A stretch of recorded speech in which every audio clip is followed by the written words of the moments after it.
चंद्रपूर जिल्ह्यात पुन्हा एकदा निसर्गाचा कोप पाहायला मिळाला आहे।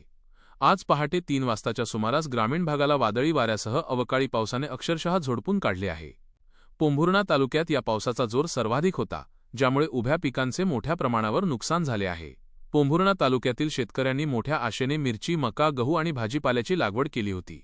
अचानक आलेल्या या संकटाने शेतकऱ्यांचे स्वप्न धुळीस मिळवले आहे। सततच्या लहरी हवामानामुळे आणि वारंवार होणाऱ्या अवकाळी पावसामुळे शेतकरी आता पूर्णपणे हवालदिल झाला आहे।